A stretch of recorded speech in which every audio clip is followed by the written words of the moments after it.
10 years after the war ended, Ambassador Yujin returned to Earth. She stood in the shuttle, watching her home planet grow larger in the window.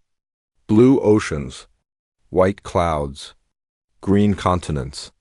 It looked peaceful from up here. You could not see the weapons factories or the military bases or the memorial walls that listed the 10,000 dead. She had not been home in 15 years. She had been too busy helping rebuild the council, too busy mediating disputes between species that now had real military power, too busy making sure the tools of war stayed locked away when they were not needed, but now she was tired. She had asked to be replaced. The council had agreed, though High Chancellor Vexler had asked her to reconsider. She was only 60 years old. She could serve for another 20 years at least, but she had seen enough of war and politics. She wanted her garden. The shuttle landed in a rural area, far from any city. Her brother met her at the landing pad. He looked older, gray in his hair now, but he smiled when he saw her. "Welcome home," he said. They drove to her new property in an old ground vehicle. The farm was small, just a few acres. A house? A barn. Fields ready for planting. It was everything she had dreamed about during long council meetings. "You really are retiring," her brother said. "I did not think you would actually do it." "I kept my promise to myself," Yujin replied. "I said I would serve until the galaxy was safe. Now it is safe enough. Someone else can do the watching." That night she walked through her empty fields and looked up at the stars. Somewhere up there, the EDFS Indomitable was on patrol along the outer rim. Captain Sora commanded it now. The ship had been rebuilt 3 more times over the years, each time adding new scars to its hull. 7 other Titan-class battleships patrolled the galaxy with it, plus 30 cruisers and 60 destroyers. The human fleet had grown. It had to. Someone needed to guard the borders while the council species rebuilt their peaceful civilizations. Yujin had proposed this arrangement 5 years ago. The council had debated it for 6 months before agreeing. Some species worried about giving humans so much military power, but Admiral Haywon had supported it, and her voice carried weight now. "Let them be warriors," Haywon had argued. "Let them carry that burden so we do not have to. They are good at it. They are willing. And they understand the cost better than anyone." The proposal passed. Earth became the Council's military arm. Human ships patrolled. Human soldiers trained Council security forces. Human engineers taught defensive strategies.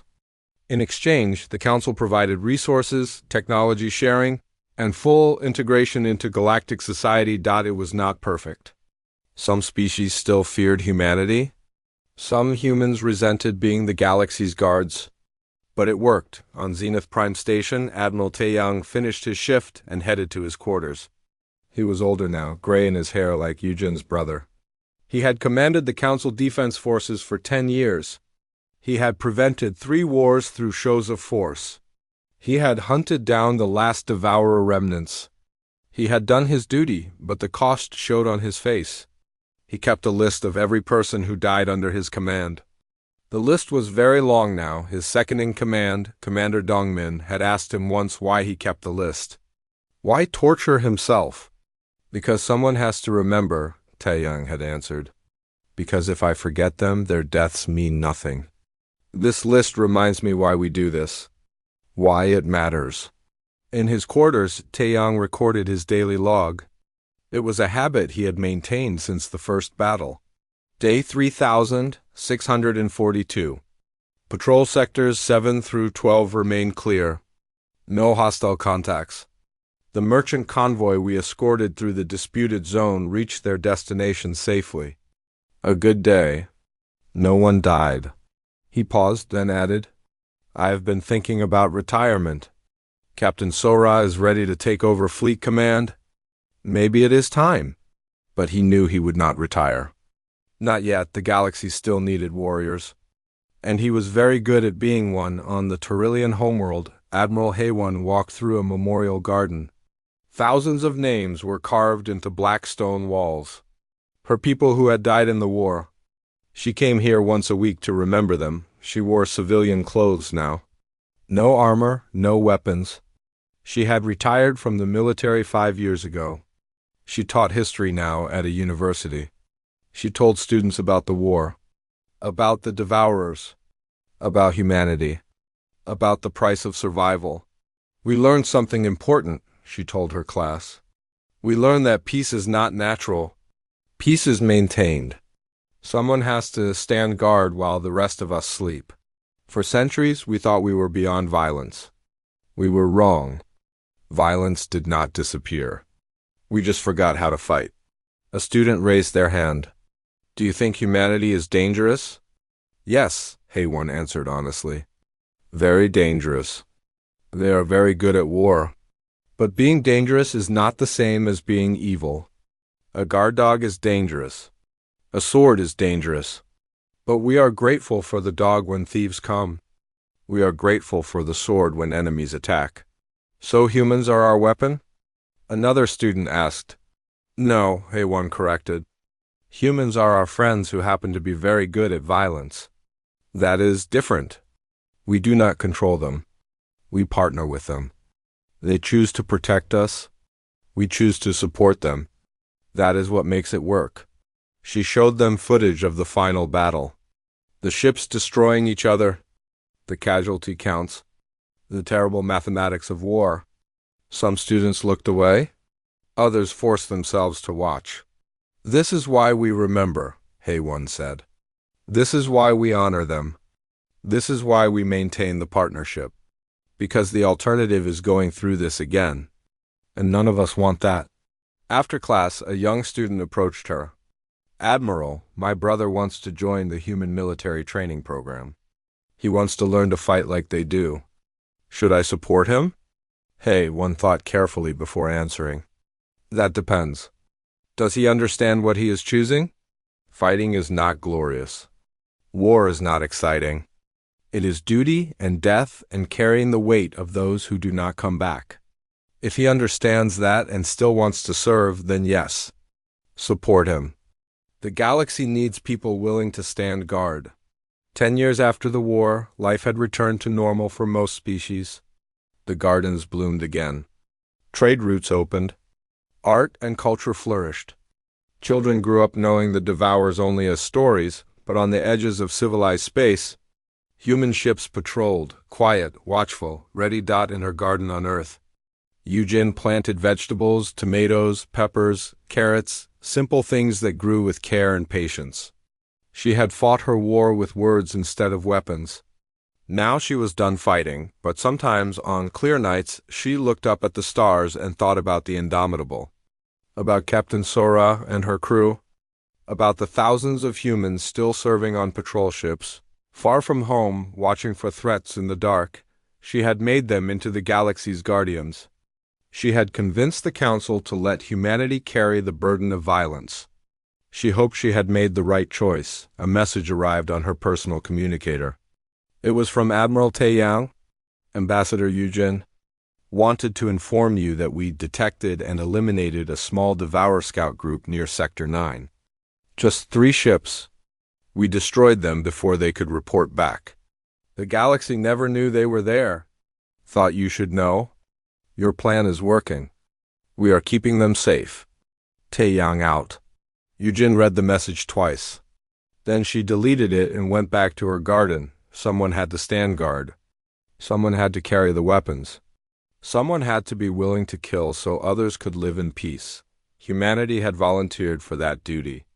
Not because they loved violence, but because they understood it, because they had spent 10,000 years learning it, because someone had to do it and they were very, very good at it. The Council's gardens bloomed under a human shield, and humanity, having finally found a purpose for its violent history, stood watch on the bridge of the Indomitable.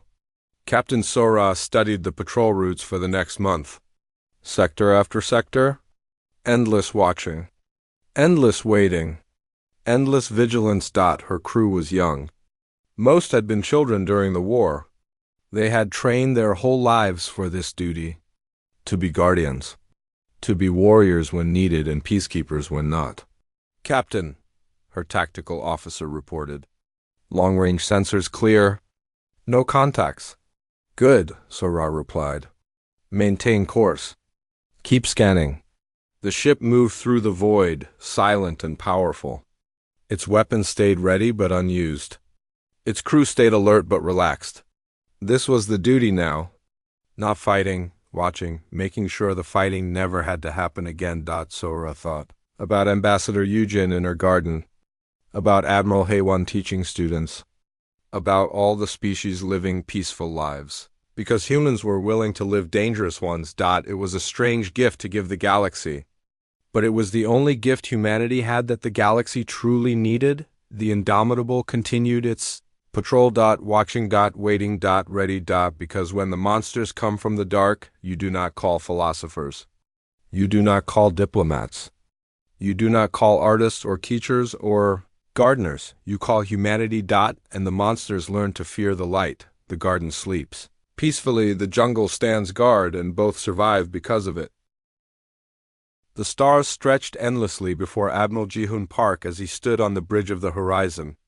His fleet of 20 ships had been traveling for 3 months, following strange signals that came from deep space. Humanity had finally done it. They had built faster-than-light engines, and left their corner of the galaxy to find what else was out there. Ji-hoon was a tall man with graying hair and calm eyes. He had served in Earth's military for 30 years.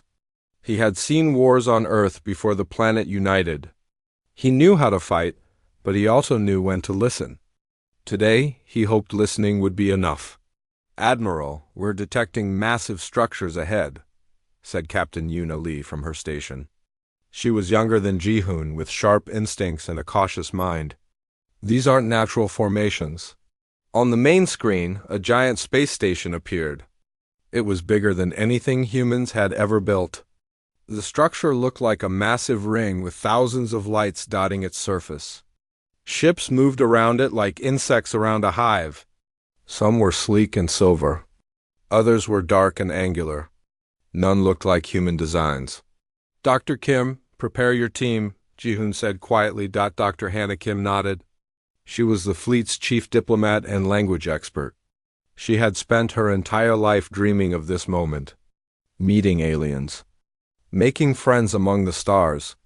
Her hands shook with excitement as she gathered her translation equipment. Send them our greeting message, Ji-hoon ordered. The message went out in dozens of languages and mathematical formulas. It included images of Earth, samples of human music, and a simple request for peaceful communication. For 10 minutes, nothing happened. Then the communication panel lit up. They're responding, Yuna said. The translation matrix is working. They're inviting us to dock. The horizon moved slowly toward the station. As they got closer, Ji-hoon could see just how enormous it really was. The docking bay alone could fit 100 human ships. When they finally landed, armed guards met them. These aliens were tall and reptilian, with scales that shimmered green and gold. They carried weapons that hummed with energy. Welcome to the Eternal Nexus, one of them said through the translator. The council will see you now. Ji-hoon, Hana, and Yuna followed the guards through corridors that seemed to go on forever. They passed aliens of different species. Some had 6 legs. Others floated without touching the ground. Some looked almost human, while others were so strange that Hannah couldn't stop staring. Finally, they entered a massive chamber. 6 beings sat on elevated platforms, each one different from the others. The one in the center was the largest. He was reptilian like the guards, but covered in darker scales with scars marking his face and arms. I am Counselor Vrexenar, the reptilian said. His voice was deep and cold. We are the Dominar Collective. We have ruled this galaxy for 10,000 years. You are humans, yes? From the small yellow star? Yes, Hannah stepped forward, smiling despite her nervousness. We come in peace? We hope to establish diplomatic relations and learn from your advanced civilization. Vrexenar leaned back and made a sound that the translator interpreted as laughter. The other council members joined in. One of them, an insectoid creature with massive mandibles, clicked its jaws together. Learn from us? The insectoid said, You have been in space for what? 200 of your years? We have forgotten more than you will ever know. I am War Master Krell, the insectoid continued. I have conquered 40 systems. Your ships are toys. Your weapons are primitive. You are children playing at being warriors. Ji-hoon felt his jaw tighten, but he kept his face neutral. Yuna touched his arm gently, a silent reminder to stay calm. We don't seek conquest, Ji-hoon said carefully. We seek knowledge and friendship. Friendship? Rexanar said the word like it tasted bad. You don't understand how this galaxy works, little humans. There are the strong and there are the servants. You will choose which you want to be. We're listening, Ji-hoon said. Your species will become a vassal of the Dominar Collective, Rexanar declared. You will pay tribute. You will accept our governors on your worlds. You will provide soldiers for our military. In return, we will allow you to exist. The chamber fell silent. Hannah looked like she might cry. Yuna's hand moved closer to her sidearm. Ji-hoon stood perfectly still, his mind racing through options. And if we refuse? He asked quietly. Krell laughed again, a clicking sound that made the hair stand up on the humans' necks. Then we will come to your small yellow star and show you what happens to those who refuse. One planet should be enough of a lesson. Maybe two. We need time to discuss this with our government, Ji-hoon said. Of course, Rexanar waved a clawed hand dismissively. We are generous to primitives. You have 30 days. Then you will return and accept our terms. Or you will face the consequences. The guards escorted them back to their ship. Hannah was shaking. Yuna looked angry. Ji-hoon remained calm, but inside his mind was working through everything they had learned. As the Horizon prepared to leave, Krell sent them one final message. Tell your leaders to be smart. The Dominar have never lost a war. 47 species serve us now. You will be the 48th. Or you will be dust. The human fleet turned and began the long journey home. Behind them, on the Eternal Nexus, Rexanar turned to Krell. Do you think they'll resist? I hope so, Krell clicked his mandibles together. It's been years since we made a proper example. Their little blue planet will burn beautifully. In his quarters, Ji-hoon recorded a message for Earth's leaders. His voice was steady, but his words were heavy. They've given us an ultimatum.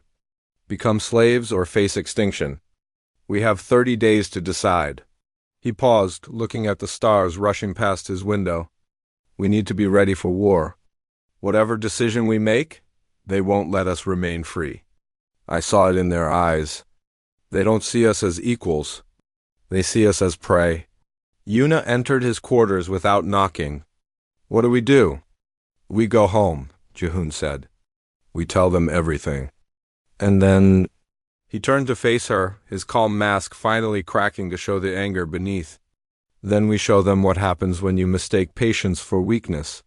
The Horizon and its fleet jumped to faster-than-light speed, leaving the Eternal Nexus behind. None of them knew that they were racing toward a decision that would change the galaxy forever. The Dominar thought they had met another weak species to conquer. They had no idea what humanity was hiding. The meeting room in Geneva was silent as Admiral Ji-hoon finished his report. President Mingji Choi sat at the head of the table, her face unreadable. She had led Earth through 15 years of peace and prosperity. Now she faced a decision that would define humanity's future. Around the table sat the leaders of Earth's unified government. Dr. Hana Kim was there too, still shaken from their encounter with the Dominar. She kept twisting her hands together, trying to find words that wouldn't come. So they want us to be slaves, President Choi said. It wasn't a question. Yes, Madam President, Ji-hoon replied. And if we refuse, they'll destroy our worlds as a warning to others. Can we negotiate? Asked one of the council members. Hannah finally spoke up. I don't think so. They didn't see us as people. They saw us as less like we see insects. You can't negotiate with someone who doesn't think you deserve to exist as equals. Then we fight, another council member said. We fought for our freedom before. Commander Soman Beek, Earth's intelligence director, tapped her tablet. Information appeared on the main screen. I've been gathering data on the Dominar for the past 3 months, ever since we first detected their signals. The situation is worse than you think. The screen showed star maps and statistics. The Dominar. Collective controls 6 species in a military alliance. Together they rule over 47 vessel species. Their military has never lost a war in recorded history. They have destroyed 12 entire civilizations that refused to submit. The room grew even quieter. How long would we last? President Troy asked. Against their full military?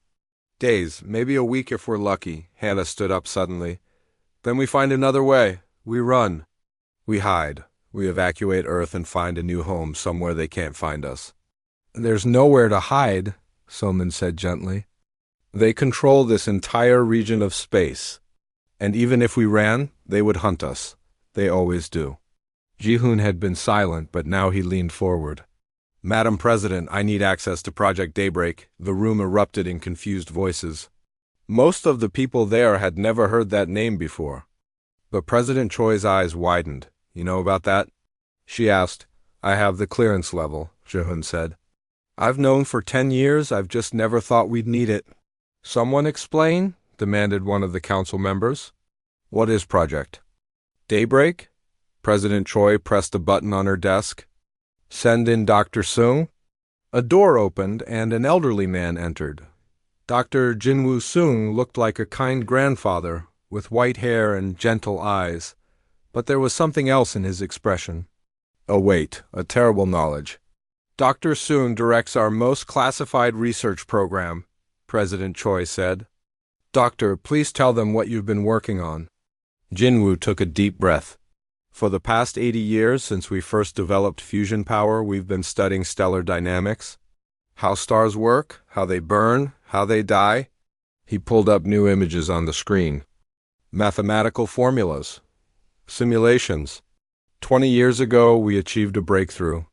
We learned how to manipulate stellar processes. We can make a star burn faster. We can trigger collapse. He paused, choosing his words carefully. We can make stars explode. The silence was absolute. You mean like a supernova? Someone asked. Exactly like a supernova, Jinwoo confirmed. We can trigger a stellar detonation. We can destroy an entire solar system. That's genocide, Hannah whispered. That's worse than genocide. That's the only weapon the Dominar will understand, Ji-hoon said quietly. Another man entered the room.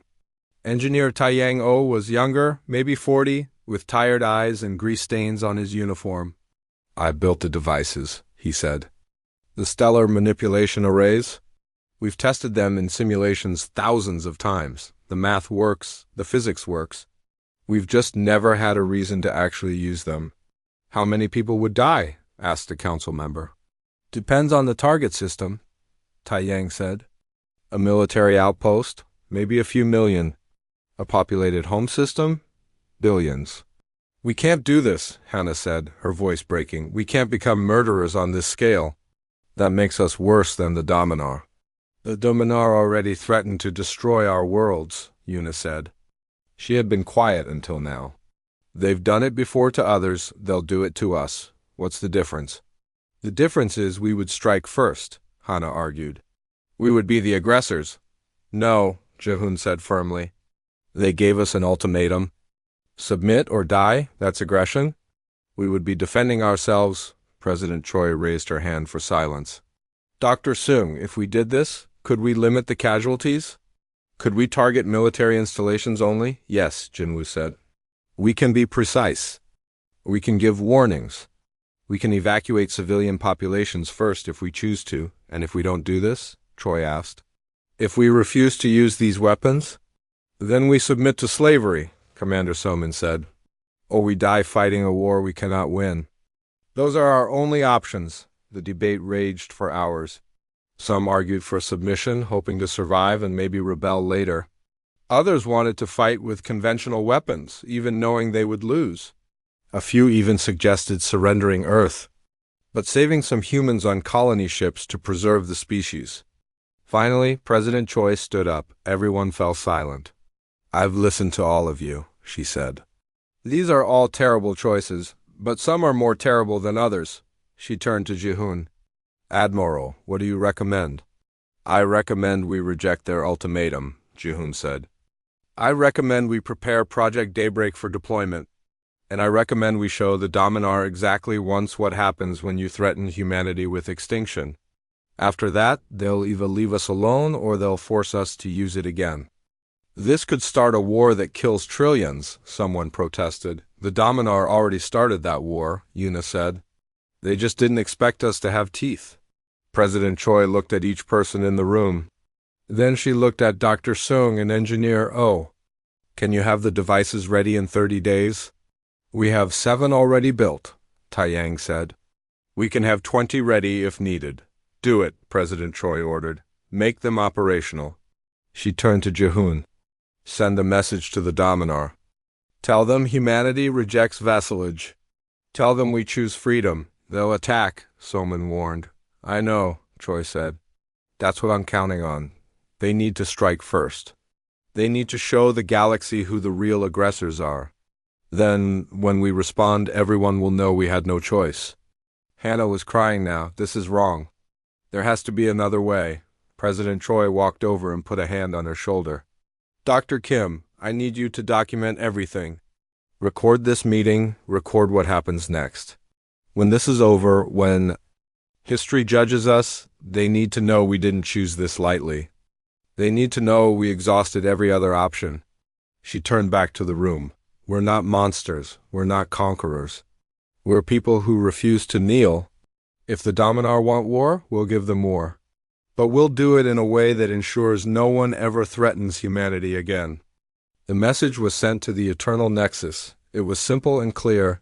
Humanity chooses freedom. The response came within hours. It was from War Master Krell himself. Then humanity chooses extinction. We will make an example of you that the galaxy will remember for 10,000 years. Your species ends in fire. In orbit around Earth, the military began mobilizing. Ships that had been built for exploration were fitted with weapons.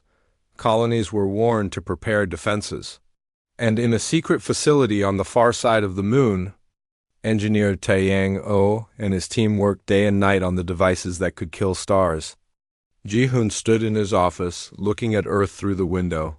Somewhere down there, children were playing. People were living their lives. They had no idea what was coming.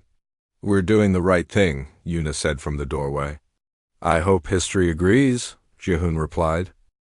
Governor Haijin On loved watching the sunrise over New Seozan. The colony planet had 2 suns, and when they rose together, the sky turned shades of purple and gold that didn't exist on Earth. She stood on her balcony with a cup of coffee, enjoying the peaceful morning. New Seozan was humanity's most successful colony. 4 million people called it home. They had built cities, farms, and schools. Children who were born here had never seen Earth. This was their homeworld. Governor, her assistant's voice came through her earpiece, urgent and frightened. We have an emergency. The military command needs to speak with you immediately. The peace of the morning shattered. In the command center, Major Dong-hae Kang was already coordinating with his officers.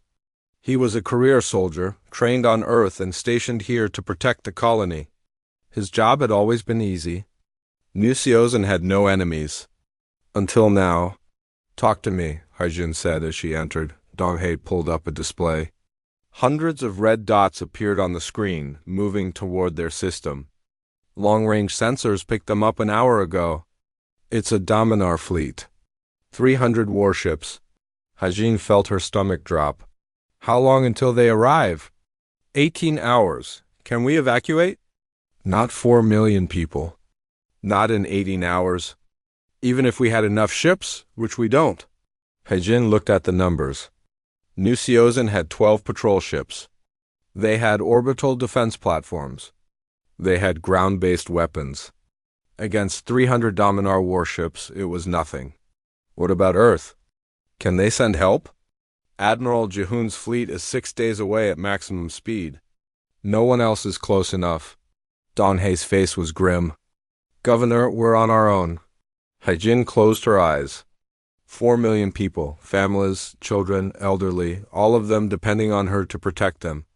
Send a message to every settlement, she said. Tell them to take shelter in the underground facilities. Move as many people as possible to the deep bunkers. Maybe some will survive? And the military? We fight. Every ship. Every platform. Every gun we have. We make them pay for every meter. Donhei nodded. He had known the order would come. He had hoped he would never have to follow it. The next 18 hours were chaos. People flooded into the bunkers. Parents carried children. The elderly helped each other down the stairs. Everyone knew what was coming, but no one spoke about it. They just moved, following the emergency drills they had practiced but never believed they would need. When the Dominar fleet arrived, they didn't bother with subtlety. War Master Krell broadcast on every frequency. Humans of New Seozen, you are the first to learn the price of defiance. Your species rejected the generous offer of the Dominar Collective. Now you will teach the others what happens to those who refuse. Your deaths will save your species from making the same mistake twice. Haijin stood in the command center, watching the enemy fleet take positions around their planet. Major Kong, whenever you're ready. All ships, attack pattern Delta, Donhei ordered. Make every shot count. The 12 human patrol ships launched from orbit. They were fast and nimble, designed for exploration and light combat. Against 300 Dominar warships, they were gnats attacking a bear, but they fought anyway. The first human ship, the Dawnrunner, fired missiles at a Dominar cruiser. The missiles exploded against shields that barely flickered. Return fire came instantly. The Dawnrunner tried to dodge, but the Dominar weapons were too fast. The ship exploded in a ball of fire. Dawnrunner is gone, someone reported. Keep fighting, Donhei ordered. The orbital platforms opened fire. Massive railguns sending projectiles at incredible speeds. They managed to hit a Dominar destroyer. The enemy ship's shields held for 3 shots, then collapsed. The 4th shot tore through the hull. The destroyer spun out of control and crashed into another Dominar ship. We got one. Someone cheered. 2, another officer corrected. The destroyer took another ship with it, but the victory was short-lived. Krell's fleet focused their fire on the platforms. Within minutes, all 16 defense platforms were gone. The human patrol ships tried to cover them but were picked off one by one. The Guardian lasted the longest. Its captain, a woman named Sora, managed to destroy another Dominar ship before her vessel was crippled. As her ship died, she broadcasted one last message, for Earth, for humanity. We stood. Donhei watched his command board turn red as every ship went dark. 12 ships. 3 enemy destroyers destroyed. It wasn't enough. It would never be enough. All ships lost, an officer reported, his voice hollow. Then we use ground defenses, Donhei said. Show them we don't quit. The ground-based weapons fired at the Dominar fleet. Some shots hit. Most missed. It didn't matter. Krell's fleet began orbital bombardment. The first missiles fell on the northern cities. Haijin watched on the monitors as entire city blocks vanished in nuclear fire. Millions of years of evolution, thousands of years of human history, and it all ended in seconds. The bunkers? She asked. Holding so far, someone said. But if they use plasma weapons, They used plasma weapons. The underground facilities began collapsing as superheated bolts penetrated deep into the planet's crust. Haijin could hear the screams through the communication system. People trapped. People dying. People calling for help that would never come. Governor, Donhei said quietly, you should evacuate. There's still time to get you on a shuttle. And leave them? Haijin looked at the screens showing the people in the bunkers. I'm their governor? If they die, I die with them. Another wave of bombardment hit. The command center shook. Warning lights flashed. Hull breach on level 3. Fire suppression failing. We're losing power. Haijin walked to the communication console. Her hands were steady as she recorded one final message. This is Governor Haijinan of New Seozen. To Earth, to President Choi, to anyone who hears this. They're killing us. All of us. 4 million people. We fought with everything we had. We didn't run. We didn't surrender. Tell our families we chose to stand. She paused, listening to the explosions getting closer. Make it matter. Make our deaths mean something. Make them pay. The next bombardment strike hit the command center directly. The building collapsed into fire and dust. From orbit, Krell watched the planet burn. Cities turned to ash. Forests burned. Oceans boiled. He made sure every settlement was destroyed. Every bunker cracked open. Every human on the planet dead. It took 6 hours. When it was done, Krell sent a message to the Dominar Council and to Earth. New Seozen is no more. 4 million humans are dead. This is what happens when you defy the Dominar. Surrender now, or your homeworld is next. On Earth, President Choi watched the footage. The council members sat in stunned silence. Some were crying. Some looked angry. Some just looked broken. Hannah Kim collapsed, sobbing. 4 million people, gone, because humanity had said no. Admiral Ji-hoon arrived at the ruins of New Seozen 6 days later. His fleet found nothing but debris and corpses. The planet that had been so alive was now a tomb. He walked through what remained of the capital city. Bodies everywhere. Some were soldiers. Most were civilians, children. He stood in what used to be a school. Small desks lay crushed under collapsed walls. A child's drawing still hung on a scorched wall. It showed a family holding hands under 2 sons. Yuna found him there. Admiral, the investigation team found something. Governor On's final message. It survived. They listened to Haijin's words. Her voice was calm even as her world ended. Make it matter. Make our deaths mean something. Make them pay. Ji-hoon's face remained neutral, but his hands clenched into fists. Send a message to Dr. Seung, he said quietly. Tell him Project Daybreak is active. Select targets. All of them. Sir, how many? All of them, Ji-hoon repeated. Every major Dominar military system. Every fleet base. Every command center. We're going to show them what happens when you make humanity angry. He transmitted a message toward Dominar space. It was simple and cold. You wanted to teach us fear. You wanted to break us. Instead, you have done something much worse. You have shown us what you are. You are not warriors. You are not conquerors. You are murderers. And now you will learn what happens when you murder humans. You will learn what wrath truly means. In orbit, his fleet began preparations. The devices were ready. The targets were selected. And somewhere in the darkness between the stars, 7 special ships began their journey to 7 Dominar systems. The Dominar had wanted to make an example of humanity. Now humanity would make an example of them. The surrender came in 36 hours. Counselor Vrexenar's message was broadcast across the entire galaxy. His voice, once so proud and commanding, now sounded tired and defeated.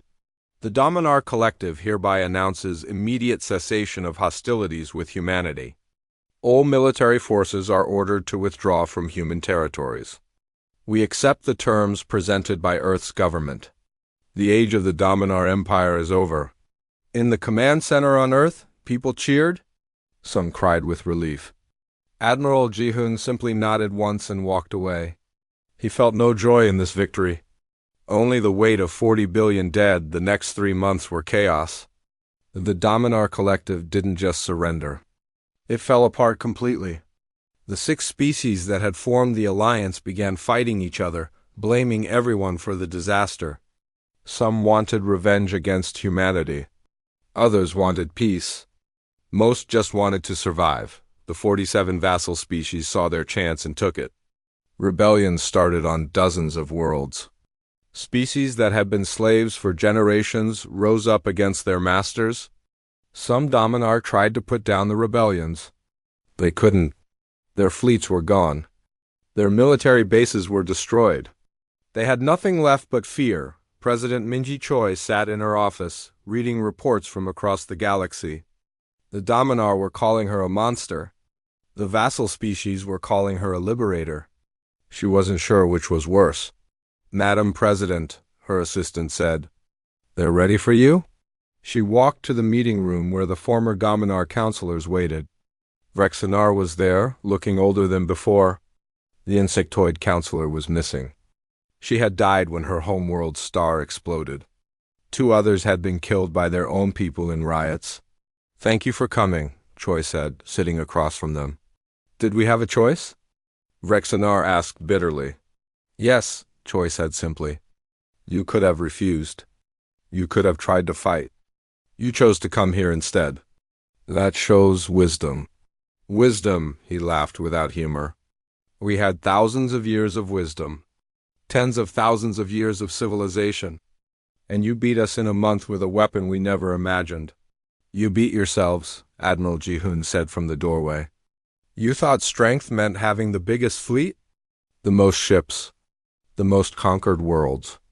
You forgot that real strength is the will to do what must be done, even when it's terrible."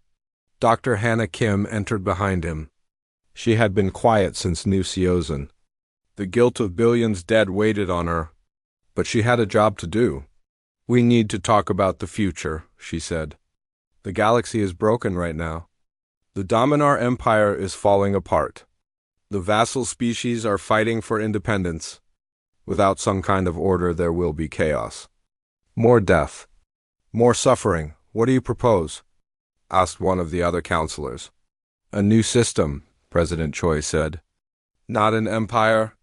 Not a collective where one species rules. A true federation, where all species are equal. Where decisions are made by consensus, not conquest." "You want us to share power with species we used to rule?" Rexanar asked. "I want you to share existence with species who deserve freedom," Choi corrected. "You don't get to rule anyone anymore. That time is over." Over the next 6 months, the Galactic Assembly was formed. Representatives from all 53 species met at the Eternal Nexus, now renamed the Unity Station. The debates were loud and angry. Old enemies sat next to each other. Former slaves faced their former masters, but slowly, painfully, a new government took shape. Every species got an equal vote. Disputes would be settled by arbitration, not war. Military forces would be limited to defense only. Expansion through conquest was banned completely. The hardest part was dealing with War Master Krell. He had survived the destruction of his home system by being on a ship that jumped away in time. But his own people blamed him for leading them to disaster. They held a trial under their laws and found him guilty of bringing ruin to their civilization. He was executed 3 months after the surrender. Ji-hoon attended the execution. He felt nothing as he watched the being who had destroyed New Seozen die. 4 million human lives couldn't be balanced by one alien's death, the new Galactic Assembly's first major decision was what to do about Project Daybreak. Some species wanted the technology destroyed. Others wanted it shared so everyone had the deterrent. Most wanted assurances that humans wouldn't use it again. President Choi stood before the Assembly to address their concerns. Ambassador Yunbi-han, Earth's new representative, stood beside her. "I understand your fear," Choi said. "You're afraid of the species that can kill stars. You're afraid we might become what the Dominar were. That's a reasonable fear." She paused, looking at each representative. "But here's what you need to understand. We didn't want this weapon. We didn't want to use it. We built it because our history taught us that predators exist. That species who are strong will prey on species who are weak. We refuse to be weak." "You killed 50 billion of our people," a Dominar representative said. "How do we trust you?" "You killed 4 million of ours first," Ji-hoon said. "And you threatened to kill billions more. You destroyed 12 entire civilizations before us. You enslaved 47 species. Don't talk to us about trust." "The technology will not be destroyed," Choi continued. "But it will be sealed. Only a handful of people know how it works. Only a handful of people can activate it. We will keep this weapon as a last resort. Not to conquer. Not to threaten. but to ensure that if any species tries to do what the Dominar did, if anyone tries to enslave or destroy others, there will be consequences. She let that sink in. This galaxy has had enough empires, enough conquerors, enough species trying to dominate others. Humanity will be the guardian against that. Not because we want power, but because we understand what it means to be threatened with extinction. Ambassador Yumbi stepped forward. The Galactic Assembly has my government's full support. We will help rebuild what was destroyed. We will share our technology for peaceful purposes. We will work with all of you to create a future where no species fears another. She paused. But understand this. Any species that threatens humanity or threatens any member of this assembly with genocide will face the same fate as the Dominar military bases. We hope never to use such weapons again. We pray we never have to. But if we must, we will not hesitate. The Assembly voted to accept these terms. They had no choice. Humanity had proven they could destroy any star system they wanted. Better to have them as reluctant guardians than as conquerors or enemies. Dr. Jinwoo, Sung, and engineer Taeyang Oh spent the next year dismantling most of the Daybreak devices.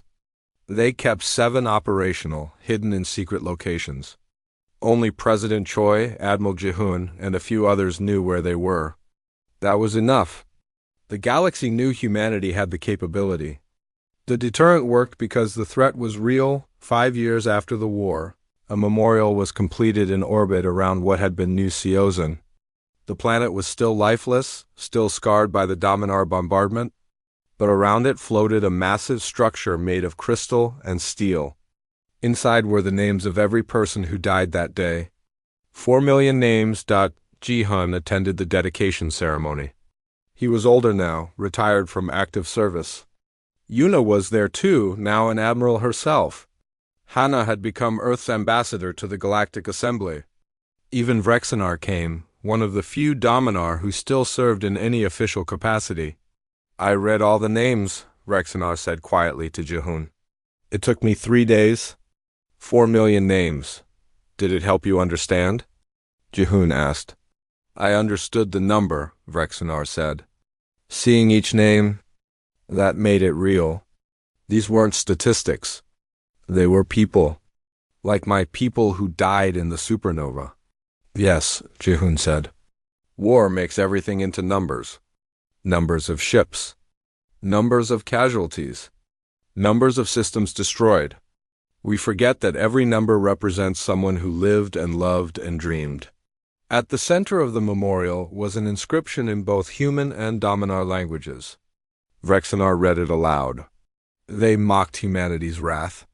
These people paid the price, so the mockers would answer for it.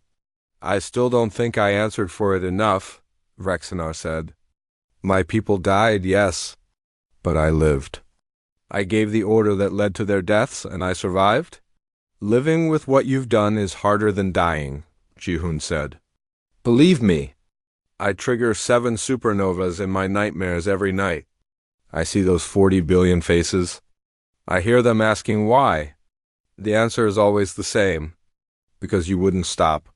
Because you forced us to choose between becoming monsters or becoming extinct, and you chose both, Vrexenar said. Yes, Ji-hoon agreed. We became monsters to avoid extinction.